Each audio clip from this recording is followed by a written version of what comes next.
मित्रांनो, शालिनी भक्तिसागरमध्ये तुमचे मनपूर्वक स्वागत आहे। सर्व माझ्या माता भगिनींना हरतालिकाच्या दिवसाच्या खूप खूप शुभेच्छा। हरतालिकाचा हा दिवस सर्वजण आतुरतेने वाट पाहत असतो आणि उत्साहाचा आनंदाचा हा दिवस आपल्या तुमच्या माझ्या सर्वांचा हा दिवस आपला खूप सुखा समाधानाचा शांतीचा अखंड सौभाग्यव्रतीच्या प्राप्तीचा असा हा दिवस जावो आपल्या आणि आपल्या जीवनात हमेशा आपलं जीवन आनंदित राहे। आपल्या नवऱ्यांचे ज्याच्या त्याच्या बायकोंवर चांगले प्रेम राहो आणि अखंड सौभाग्यव्रतीची प्राप्ती राहो। घरात सर्व वातावरण एकदम आनंदीमयी राहो आणि सर्व आपल्या मुला बाळांच्या सर्वांच्या इच्छा शिवशंभो पूर्ण करो आणि आपल्या नवऱ्यांना आपल्या मुलांना आपल्या सर्वांना दीर्घ आयुष्य लाभो अशी मी उमा महेश्वराला हर साम सदाशिवाला भोळ्या साम सदाशिवाला उमापतीला प्रार्थना करून आजच्या या व्हिडिओला सुरुवात करते। तर आजचा व्हिडिओ आपला आहे हरतालिका व्रतकथा। अशी आपल्याला शिवशंभूला प्रार्थना करायची की आपल्या पुऱ्या परिवाराला यश कीर्ती मान सन्मान वाढो प्रतिष्ठा वाढो, जे जिथे जातील तिथे त्यांचा विजय हो अशी भोळे साम सदाशिवाला आपल्याला आजच्या दिवशी प्रार्थना करायची आहे। आणि आपण कोणाचं मन दुखवू नये अशी आपल्याला शिवशंभो बुद्धी देवो आणि आपल्या हातून सर्व सत्कर्म हो अशी शिवशंभूला प्रार्थना करते। आणि आजच्या या हरतालिकाच्या व्रताची कथाची सुरुवात करते। तर भोळा साम सदाशिव हा खूप भोळा आहे। तो आपल्या सर्व भक्तांवर खूप लवकर प्रसन्न होतो। भोळ्या भक्तीने तो खूप लवकर प्रसन्न होतो। तर अशा या भोळ्या साम सदाशिवाची पार्वती मातेची हरतालिकाची व्रताची कथा आज आपण ऐकणार आहोत। ही कथा आपण 5 प्रहर 3 प्रहर 4 प्रहर याने 4 वेळा जितक्या वेळा आपण ऐकली तितक्या वेळा आपल्याला आजच्या दिवशी कमी आहे। तर त्याच्या अगोदर मी खूप साऱ्या काही कथा टाकलेल्या आहेत। 11वा अध्याय शिवलीलामृतचा 11वा अध्याय हा पण आपण आज हरतालिकाला ऐकू शकतो। प्रदोषाची व्रतकथा ऐकू शकतो, शिवरात्रीची व्रतकथा ऐकू शकतो, शिव पार्वतीचा विवाह याची कथा आपण ऐकू शकतो। जसं ही हरतालिकाची व्रतकथा आपण तर ऐकूच, पण याच्या अलावा आपण काय सेवा आपण या दिवशी आपण करू शकतो। 108 वेळा ओम नमः शिवाय बोलू शकतो, 1000 वेळा बोलू शकतो। असे आपल्याला या दिवशी ही आपण सेवासुद्धा केली तरी पण चालेल। आणि ही एकच कथा पण आपण 5 प्रहर ऐकली तरी पण चालेल। आज आपल्याला 5 प्रहारची 4 प्रहारची जेवढ्या आरत्या आज होतील शिवशंकराच्या आपण तेवढ्या करू शकतो आणि जास्तीत जास्त आपण ही कथा पण ऐकण्याचा प्रयत्न करू आणि आरतीसुद्धा करण्याचा प्रयत्न करू। तर आता आपण या हरतालिकाच्या व्रताची कथेला सुरुवात करणार आहोत। श्री गणेशाय नमो नमः। हरतालिका व्रतकथा।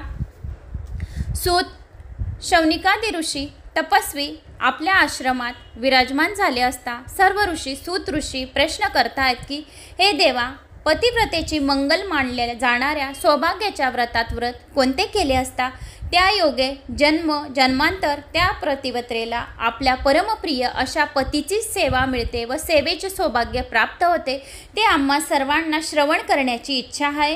कृपा करून उत्तम कथा सांगावी। सुताने देवादी श्री शंकराचे स्मरण केले।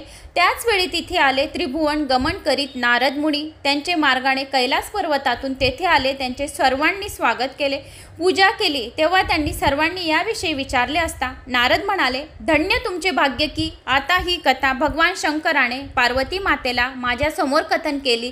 ती कथा अखंड सौभाग्य वैभव व आपल्या पतीला दीर्घ आयुष्य लाभो, पतिव्रतेला महान स्थान मिळो अशी प्राप्त करून देणारी ही दिगंबराची स्वमुखाने ऐकलेली ती आता सुतसैनिक मुनींनी तुम्ही शांत चित्ताने ही कथा ऐकावी अशी प्रार्थना केली। एके दिवशी पार्वती कैलास पर्वतावर बसली होती। पार्वतीने शंकरांना विचारले, महाराज, सर्व व्रतात चांगले व्रत कोणते? श्रम थोडे आणि पुष्कळ असं एखादं व्रत सांगा की त्याच्याने महिलांचा आमचा खूप फायदा होईल असे कुठले व्रत आहे? तर आता कोणत्या पुण्याईने आपल्या पदरी पडले हेही मला सांगा। तेव्हा शंकर म्हणाले, हे प्रिये, जे व्रत अत्यंत गुप्त असून केवळ माझे सर्वस्व आहे असे एक उत्तम प्रतीची व्रत मी तुला सांगतो, त्याचे तू श्रवण कर। जसा नक्षत्रात चंद्रश्रेष्ठ, ग्रहात सूर्यश्रेष्ठ, देवात विष्णू श्रेष्ठ, नद्यात गंगा श्रेष्ठ, त्याचप्रमाणे हरतालिका हे व्रत सर्वात श्रेष्ठ व्रतांमध्ये सर्वात श्रेष्ठ श्रेष्ठ व्रत आहे. तू माझी अत्यंत प्रिय असल्याने तुला ज्या व्रताने माझे अर्धासन मिळाले ते व्रत मी तुला सांगतो. भाद्रपद महिन्यातील शुद्ध तृतीयेला हस्त नक्षत्र युक्त असली म्हणजे त्या दिवशी हे व्रत केले की सर्व पापांपासून मनुष्य मुक्त होतो. ही पूजा सर्व सुवासिनींनी तशी कुमारिकांनी सुद्धा करण्याची असते. पार्वती म्हणाली, हे महेश्वर, सर्व व्रतांमध्ये उत्तम असे जे व्रत मी कसे केले ते आता आपल्यापासून ऐकण्याची माझी इच्छा आहे. तेव्हा उमाशंकर म्हणतात, या पृथ्वीवर हिमवान नावाचा एक अतिसुंदर असा पर्वत आहे. त्या पर्वतावर अनेक प्रकारचे वृक्ष आहेत. तसेच तो अनेक प्रकारच्या भूमींनी युक्त आहे. तसेच तो नाना प्रकारच्या पक्ष्यांनी सुद्धा युक्त असून अनेक प्रकारच्या मृगांनी चित्रविचित्र आहे. अशा पर्वतावर तू मोठे कठीण तप तुझ्या लहानपणी केलेस. 64 वर्ष तू झाडांचा पिकलेल्या पाने खाऊन राहिलीस. माघ महिन्यात उदकांत होऊन राहिली. वैशाखात पंचग्नी साधन केले. पावसाळ्यात अन्नदक सोडून उघड्यावर बसली. याप्रमाणे अनेक वर्ष गेली. तेव्हा तुझे वडील हिमाचल परमकष्टकारक असे ते तप पाहून अत्यंत चिंतामग्न झाले व त्यामुळे मोठे दुःखी झाले. आता आपली ही सुंदर कोमल कन्या कोणाला देऊ अशी काळजी करू लागले. इतक्यात तिथे नारद मुनी हिमालयाहून त्यांची पूजा केली. येण्याचे कारण विचारले आणि तेव्हा नारद मुनी म्हणाले, हे हिमराजा, मी आज इथे का आलो ते आता मी तुम्हाला सांगतो. मला येथे भगवान विष्णूनेच पाठवले आहे, कारण की योग्य पुरुषाला योग्य वस्तू द्यावी. तेव्हा स्त्रियात रत्नपूज जी तुझी कन्या आहे ती तू योग्य पुरुषालाच द्यावी. ब्रह्म, शिव इत्यादी देवांमध्ये विष्णूसारखे कोणीच नाही. याकरता तुझी ही सुंदर कन्या त्यांना द्यावी. त्यांनीच मला तुझ्याकडे मागणी करण्यास पाठवलं आहे, म्हणून मी इथे आलो आहे. हिमालयाला मोठा आनंद झाला. त्याने ही गोष्ट कबूल केली. नारद लगेच तेथून गुप्त झाले आणि शंखचक्रादी विराजित असे भगवान विष्णूजवळ गेले आणि हात जोडून सांगू लागले, भगवान, मी तुमचे कार्य केले आहे. तुमचा विवाह ठरवून आलो आहे. विष्णूशी संभाषण करून नारद तेथून मार्गस्थान झाले. इकडे हिमाचल अत्यंत आनंदाने आपल्या मुलीला म्हणाले, मुली, तुला विष्णूला द्यायची आहे असे मी निर्णय घेतला आहे. हिमाचलाचे बोलणे ऐकून तू रागावलीस आणि अत्यंत दुःखित होऊन ती जमिनीवर अंग टाकून विलाप करू लागले. तेव्हा तुझी सखी म्हणाली, हे देवी, तू अशी दुःखी का झाली आहेस ते मला सांग. तुझ्या मनात जे इष्ट असेल ते बी तुला साधून देईल. यात शंका बाळगू नकोस. तू मला सर्व सांग, तू का दुःखी झाली आहेस. तेव्हा पार्वती माता म्हणाली, सखी, तू माझ्यावर खूप प्रेम करतेस. तेव्हा माझ्या मनात काय आहे हे मी तुला सांगते. महेश्वरालाच माझा पती करावा, शंकरालाच माझा पती करावा असा माझा निश्चय आहे. माझ्या पित्याने माझे लग्न दुसरीकडे ठरवले आहे, म्हणून मी आता देहाचा त्याग करते. पार्वतीचे वचन ऐकल्यावर तिची सखी म्हणाली, तुझ्या पित्याला जो प्रदेश माहीत नाही अशा प्रदेशात आपण जाऊया. मग तुझ्या सखीने तुला मोठ्या अरण्यात नेले. पण इकडे तुझा पिता हिमाचल सर्वत्र फिरून तुझा शोध करू लागले आणि मनात म्हणू लागला, माझी मुलगी कोणी नेली, माझी मुलगी कुठे गेली असावी बरं. देवांनी किंवा दानवांनी, किन्नरांनी नारदाजवळ मी तिला विष्णूला देण्याचे कबूल केले आहे. आता विष्णूला मी काय सांगावे. इकडे तुम्ही सखीसह घरातून जी निघालीस ती जाता जाता मोठ्या घोर अरण्यात आलीस. तेथे तुला एक नदी दृष्टीस पडली. जवळच एक गुहा आढळली आणि त्या गुहेत तुझ्या सखीसह त्या गुहेत जाऊन तू उपवास केला. तिथे तू तुझ्यासह माझे वाळूचे लिंग स्थापित केले. नंतर त्यांना अनेक प्रकारचे पुष्प आणि फळांनी तू माझी पूजा केलीस. रात्री तू आपल्या सखीसह रात्रभर तू तेथे गीत गायले, वायुक्त जागरण केले, वाद्ययुक्त जागरण केलेस. नंतर मी तिथे आलो आणि तुला मनवंचित वरदान मागण्याकरता सांगितले. तेव्हा तू म्हणालीस, तुम्ही माझे पती व्हावे, याशिवाय माझी दुसरी कोणती इच्छा नाही. नंतर ती गोष्ट मी स्वीकार केली आणि गुप्त झालो. दुसऱ्या दिवशी तू ती पूजा आपल्या सखीसह विसर्जन केलीस. नंतर तू आपल्या मैत्रिणीसह उपवासाचं पारायण केलं. इतक्यात तुझा बाप तिथे आला. त्याने तुला रागावून या घोर अरण्यात येण्याचे कारण विचारले. मग तू सर्व हकीकत सांगितली. पुढे त्यांनी तुला मलाच देण्याचे वचन दिले. नंतर तुला घेऊन घरी गेले. मग काही दिवसांनी त्यांनी चांगले मुहूर्त पाहून तुला मला अर्पण केले. या व्रताने तुझी इच्छा सर्व पूर्ण झाली. या हरतालिका व्रत असे म्हणतात. या हरतालिकाच्या व्रत जो कोणी मनोभावे करतो, श्रद्धाने करतो, त्याच्यावर भोळा साम सदाशिव श्रद्धा ठेवून सर्व ठेवलेल्या इच्छा पूर्ण करतो, असा या हरतालिकाच्या व्रताची कथा आहे. तर ही कथा मराठीत आहे. तर मित्रांनो, तुम्हाला माझी कथा आवडली असेल तर एक लाईक, चॅनलला सबस्क्राईब करा, ऑलवर क्लिक करा आणि जास्तीत जास्त जणांना शेअर करा, म्हणजे ते सुद्धा ही कथा ऐकतील। घरच्या घरी एक चौरंग मांडून शिवलिंग करून पार्वती माता आजूबाजू 5 ढीग करायचे आणि सर्व हरतालिकाची पूजा जी काढली आहे त्या शिवलिंगावर अर्पण करा आणि ही कथा तुम्ही ऐकून घ्या, म्हणजे आपल्याला संपूर्ण हरतालिका केल्याचे पुण्यफळाची प्राप्ती होईल, अखंड सौभाग्यव्रतीची प्राप्ती होईल। तर अशी तुम्हाला ही हरतालिकाच्या व्रतची कथा करायची आहे मित्रांनो। तर तुम्ही कोणत्या गावाहून ही कथा ऐकत आहो कमेंट्समध्ये नक्की करा, चॅनलला सबस्क्राईब करा, लाईक करा। जय श्री महाकाल। हरतालिका व्रतकथा हिंदी। अगोदर तुम्ही मराठीत ऐकली, याच व्हिडिओच्या माध्यमाने हिंदीत पण ऐका। हरतालिका तीज व्रतकथा। श्री गणेशाय नमो नमः। जिनके दिव्य केशों पर मंदार आग के पुष्पों की माला शोभा देती है और जिन भगवान शंकर के मस्तक पर चंद्र और कंठ मुंडों की माला पड़ी हुई है, जो माता पार्वती दिव्य वस्त्रों से तथा भगवान शंकर दिगंबर वेश धारण किए हैं, उन दोनों भवानी शंकर को मैं नमस्कार करता हूँ। कैलाश पर्वत के सुंदर शिखर पर माता पार्वती जी ने श्री महादेव जी से पूछा, हे महेश्वर, मुझसे आप वह गुप्त से गुप्त वार्ता कहिए जो सबके लिए सब धर्मों में सरल तथा महान फल देने वाली हो। हे नाथ, यदि आप भली भांति प्रसन्न हो तो आप उस मेरे सम्मुख प्रकट कीजिए। हे जगन्नाथ, आप आदि मध्य और अंत सहित है, आपकी माया का कोई पार नहीं है। आपको मैंने किस भांति प्राप्त किया, कौन से व्रत तप या दान पुण्य फल से आप मुझको वर के रूप में मिले। श्री महादेव जी बोले, हे देवी, यह सुन, मैं तेरे सम्मुख उस व्रत को कहता हूँ जो परम गुप्त है। जैसे तारंगणों में चंद्रमा और ग्रहों में सूर्य, वर्णों में ब्राह्मण, देवताओं में गंगा, पुराणों में महाभारत, वेदों में साम और इंद्रियों में मन में श्रेष्ठ है, वैसे ही पुराणों में और वेदों में सबका इसका वर्णन आया है, जिसके प्रभाव से मैं तुमको मेरा आधा आसन प्राप्त हुआ है। हे प्रिय, उसका मैं तुमसे वर्णन करता हूँ, सुनो। भाद्रपद भादो मास के शुक्ल पक्ष की हस्त नक्षत्र पर तृतीया तीज के दिन इस व्रत का अनुष्ठान मात्र करने से ही सभी पापों का नाश हो जाता है। तुमने पहले हिमालय पर्वत पर इसी महान व्रत को किया था जो मैं तुम्हें सुनाता हूँ। पार्वती जी बोली, हे प्रभु, इस व्रत को मैंने इसलिए किया था कि यह मुझे सुनने की इच्छा है, सो कृपा करके मैं आपके मुख से सुनना चाहता हूँ, तो कहिए। शंकर जी बोले, आर्यावर्त में हिमालय नामक का एक महान पर्वत है जहाँ अनेक प्रकार की भूमि अनेक प्रकार के वृक्षों से सुशोभित है, जो सदैव बर्फ से ढके हुए तथा गंगा की कलकल ध्वनि से शब्दमयान रहता है। हे पार्वती जी, तुमने बाल्यकाल में उस स्थान पर परम तप किया था और 12 साल तक नीचे का मुख करके धूम्रपान ही किया था।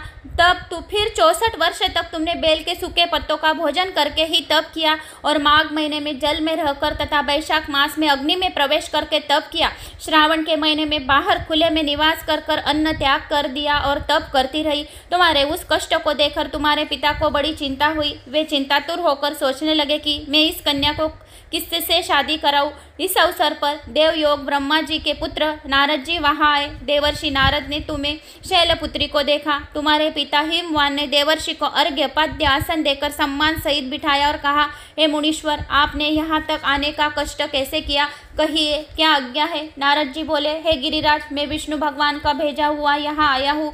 मुझे विष्णु भगवान ने यहाँ भेजा है। तुम मेरी बात सुनो। आप अपनी कन्या को उत्तम वर देने के दान करें। ब्रह्मा, इंद्र, शिव आदि देवताओं में विष्णु भगवान के समान कोई भी उत्तम नहीं है, इसलिए मेरे मत से आप अपनी कन्या का दान भगवान विष्णु को ही दें। हिमवान बोले, यदि भगवान वासुदेव स्वयं ही कन्या को ग्रहण करना चाहते हैं और इस कार्य के लिए आपका आगमन हुआ है तो यहाँ पर मेरे लिए गौरव की बात है, मैं अवश्य उन्हें ही दूंगा। हिमवान का यह आश्वासन सुनते ही देवर्षि नारद जी आकाश में अंतर्धान हो गए और शंख, चक्र, गदा, पद्य एवं पीताम्बरी भगवान विष्णु के पास पहुंचे। नारद जी ने हाथ जोड़कर भगवान विष्णु से कहा, प्रभु, आपका विवाह कार्य निश्चित हो गया है। इधर हिमवान ने पार्वती जी से प्रसन्नता पूर्वक कहा है, हे पुत्री, मैंने तुमको गरुड़ ध्वज भगवान विष्णु को अर्पण कर दिया है।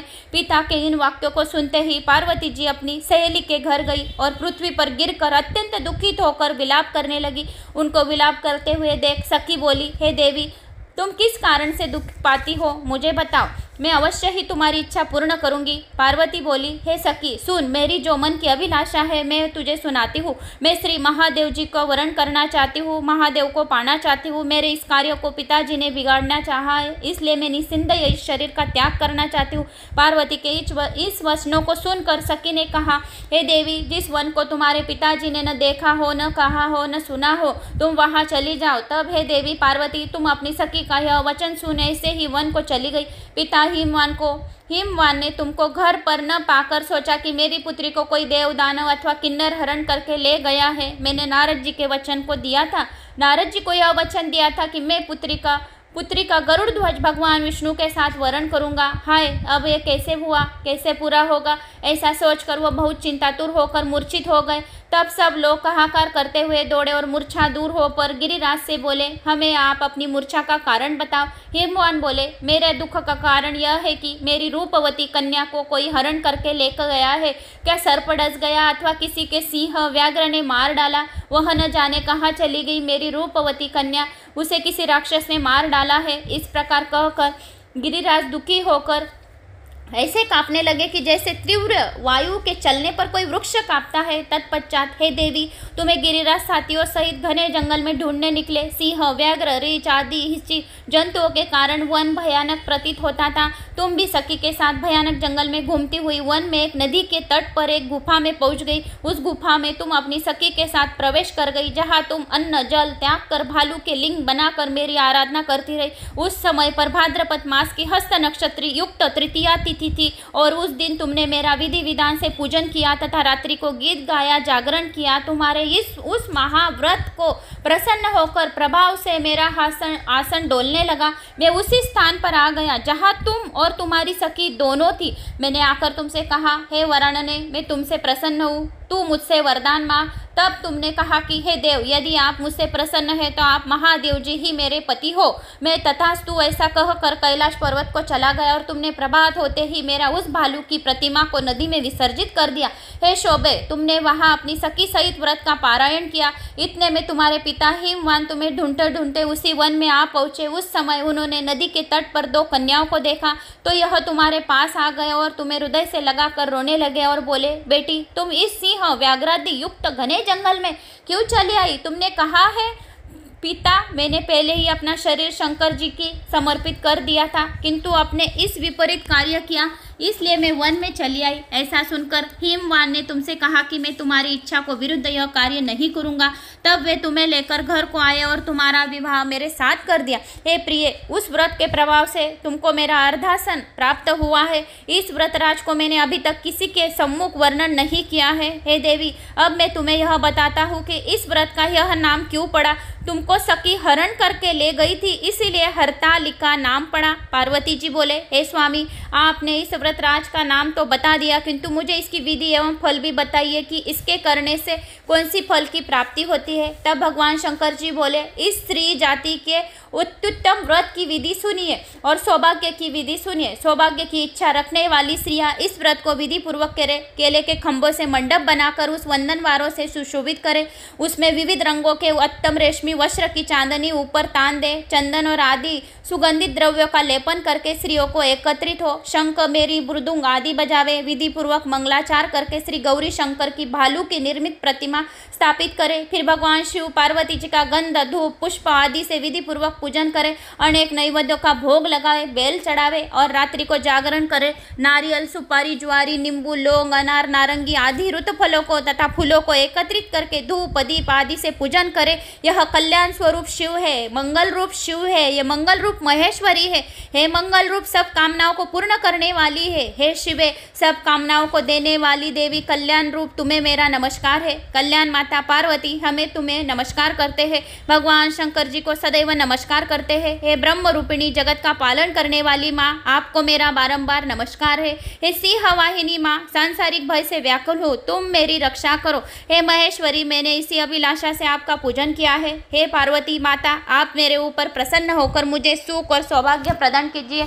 इस प्रकार के शब्दों के द्वारा उमा सहित शंकर जी का पूजन करें। विधि पूर्वक कथा सुनकर गो, वस्त्र, आभूषण आदि ब्राह्मणों को दान करें। इस प्रकार से व्रत करने वाले सब पाप नष्ट होते हैं और उसकी मनोवांछित फल की प्राप्ति होती है। तो दोस्तों, यह कथा मैंने आपको हिंदी में श्रवण कराई है। तो दोस्तों, मराठी और हिंदी दोनों भी किए आपने तो बहुत अच्छी बात है। भगवान शिव सबसे जल्दी प्रसन्न होंगे और ये कथा जितनी बार आपने श्रवण की उतना 1000 यज्ञ रुद्राभिषेक पुण्य फलों की प्राप्ति होगी और अश्वमेघ रुद्र महाअभिषेक की पुण्य फल की प्राप्ति होगी। तो ज़्यादा से ज़्यादा यह वीडियो शेयर करें और ज़्यादा से ज़्यादा लोगों तक आप तक पहुँचाएं, तो यह पुण्य आपके अकाउंट में ही जमा होगा। तो दोस्तों, मेरे चैनल पर नए हो तो लाल बटन पर सब्सक्राइब कर ले। गणेश महापुराण के वीडियो आ रहे तो गणेश पवित्र महापुराण अवश्य सुने। अष्टविनायक के वीडियो आएंगे अभी, तो यह अष्टविनायक के वीडियो अवश्य सुने।